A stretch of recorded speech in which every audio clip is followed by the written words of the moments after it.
AP ముఖ్యమంత్రి చంద్రబాబు నాయుడు గారికి కూడా డౌట్ వచ్చేసింది. బహుశా ఏపీలో కూడా ఢిల్లీ తరహాలో జడ్జి ఏమన్నా తిరుగుబాటు చేస్తుందా అన్న అనుమానం అయితే చంద్రబాబు నాయుడు గారికి వచ్చేసినట్టుగానే ఉంది. కేబినెట్ లో మంత్రులకి ఒక సూచన చేశారు చంద్రబాబు నాయుడు గారు. బహుశా నరేంద్ర మోడీ గారి ప్లేస్ లో చంద్రబాబు నాయుడు గారు ఉండి ఉంటే, ఈ జడ్జి నిరసనలు మొదలైన తొలి రోజులుంటే ఇదంతా ప్రతిపక్షాల కుట్ర, వీళ్ళు అసలు మన దేశం వాళ్ళే కాదు పక్క దేశాల నుండి కూడా వచ్చారు అని తన మీడియా బలంతో ప్రచారం చేయించి ఇదంతా కుట్ర అన్న సిద్ధాంతాన్ని చాలా బలంగా జనాల్లోనికి తీసుకెళ్లి ఉండేవారు. ఈరోజు ఏపీ కేబినెట్ భేటీ జరిగితే చంద్రబాబు నాయుడు గారు ఒక వ్యాఖ్య చేశారు. సరే, ఎప్పటిలాగే వైసీపీ అన్నది నిరంతరం కుట్రలు చేస్తోంది, అప్రమత్తంగా ఉండండి అంటే ఒక సూచన చేశారు. ఈ సూచన పదే పదే చంద్రబాబు నాయుడు గారు ఎందుకు చేస్తారంటే, చూసే వాళ్ళకి అంటే వాళ్ళకి తెలియకుండానే అంటే ఒక హిప్నాటిజం చేస్తున్నారు ప్రజలతో చంద్రబాబు నాయుడు గారు.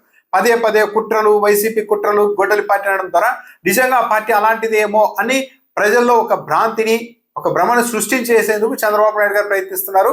ఆ కామెంట్ చేయడమే కాకుండా ఏపీలో మెగా డిఎస్సి వ్యవహారాన్ని ఢిల్లీలో నీట్ నిరసనల వ్యవహారంతో ముడిపెట్టేందుకు వైసీపీ ప్రయత్నిస్తోంది, జాగ్రత్తగా ఉండండి అని మంత్రులకు ఒక సూచన చేశారు. మెగా డిఎస్సి అంటే పేపర్ లీక్ అయిపోయింది, కుంభకోణం జరిగింది, స్పోర్ట్స్ కోటా మొత్తం అమ్మేసుకున్నారని వైసీపీ నాయకులు జగన్మోహన్ రెడ్డి దగ్గర నుండి మాజీ మంత్రుల వరకు అందరూ కూడా డాక్యుమెంట్ ఎవిడెన్స్ సహా ఇచ్చి ప్రెస్ మీద పెట్టారు. కానీ దాని మీద ఎలాంటి చర్యలు చంద్రబాబు నాయుడు గారి ప్రభుత్వం తీసుకోలేదు. ఇదే తరహాలో నీట్ పరీక్షా పత్రం లీక్ అయితే ఇప్పుడు ఏకంగా జడ్జి ఢిల్లీని అట్టుడికెలాగా చేస్తోంది. ఈ నేపథ్యంలో చంద్రబాబు నాయుడు గారు బహుశా ఇక్కడ కూడా ఏదో ఒక పాయింట్ దగ్గర ఇలాంటి తిరుగుబాటే వస్తుందా అని ఆలోచన చేశారేమో. కానీ ఈ రోజు నుంటే మళ్ళీ ఇదంతా వైఎస్ఆర్ కాంగ్రెస్ పార్టీ కుట్ర చేయబోతోంది, జాగ్రత్తగా ఉండండి అంటే ఇంకా నిరంతరం మళ్ళీ ఇదంతా ఏం జరిగినా కూడా ఒకవేళ నిజంగా బాధితులు వచ్చి రోడ్డు ఎక్కినా, జడ్జి రోడ్డు ఎక్కినా ఇదంతా వాళ్ళు కాదు వైసీపీ చేయిస్తోంది అని సాధారణ ప్రజల్ని ఒక భ్రాంతిలో నుంచి అలా ఎవరైనా నిరసనలు తెలిపేందుకు వస్తే వాళ్ళకు ప్రజల నుండి మద్దతు రాకుండా చేసేందుకు చంద్రబాబు నాయుడు గారు ఒక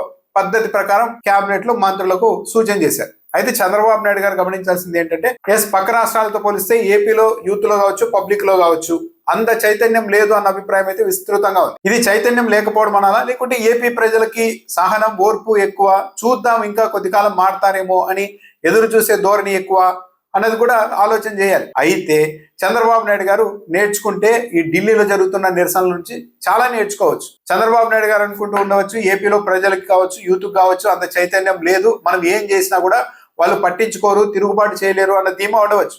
బహుశా ఆ ధీమా ఉండడం కారణంగానే కావచ్చు మొత్తం భూమి 99 పైసలకి ఇచ్చేస్తా అని నారా లోకేష్ గారు స్టేట్మెంట్ ఇవ్వగలిగారు. ఇంకో రాష్ట్రంలో ఇవ్వలేరు. ఇలా లాండ్ ఆర్డర్ ఈ స్థాయిలో దిగజారిపోయి ఉండేది కాదు. ఏకపక్షంగా ప్రభుత్వ కార్యాలయాన్ని పొలిటికల్ గవర్నెన్స్ పేరుతో తెలుగుదేశం పార్టీ కార్యకర్తలకు అప్పగించే పరిస్థితి ఉండేది కాదు, నిజంగా ప్రజల్లో చైతన్యం ఉండి ఉంటే.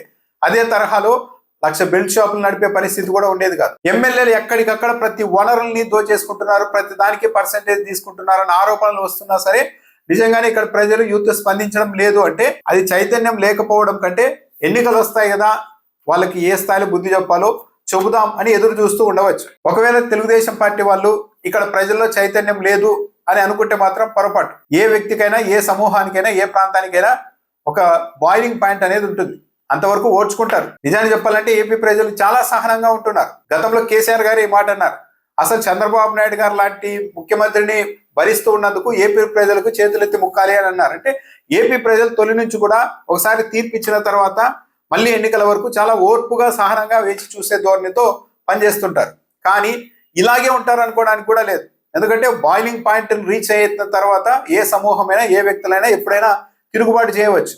ఆ బాయిలింగ్ పాయింట్ ఎంత వరకు ఉంది అని పరీక్షించే ప్రయత్నాలు ప్రభుత్వం కానీ, పాలకులు కానీ చేస్తే అది ఇంకా ప్రమాదం. తెలుగుదేశం పార్టీ ప్రభుత్వం అయితే ఆ పని చేస్తోంది. అన్ని విధాలుగా ప్రజల సహనం ఎంతుంది, వాళ్ళు ఓపిక ఎంతుంది అని పరీక్షించడానికే పరిపాలన చేస్తూ ఉన్నట్టుగా విధానపరమైన నిర్ణయాలు కావచ్చు, అవినీతి వ్యవహారాలు కావచ్చు, విచ్చలవిడితనం కావచ్చు, ఏకపక్షంగా లాండ్ ఆర్డర్ని అమలు చేయడం కావచ్చు, ఇవన్నీ జరుగుతున్నాయి. ఇది ప్రమాదకరం. ప్రజలు సహనంగా ఉంటున్నారు అని చెప్పి వాళ్ళ సహనానికి పరీక్ష పెట్టే పని చంద్రబాబు నాయుడు గారి ప్రభుత్వం చేస్తోంది. కానీ ఇప్పటికైనా ఢిల్లీలో జరుగుతున్న ఆందోళనలు ఇవన్నీ చూసిన తర్వాత పరిస్థితి ఎప్పుడు ఇలాగే ఉండదు. హఠాత్తుగా ఒకరోజు మనం ఊహించని పరిణామాలు కూడా పబ్లిక్ నుంచి రావచ్చు అన్న జాగ్రత్తతో ఇకపైనైనా చంద్రబాబు నాయుడు గారు పరిపాలన చేస్తే తెలుగుదేశం పార్టీకి మేలు, రాష్ట్రానికి మేలు.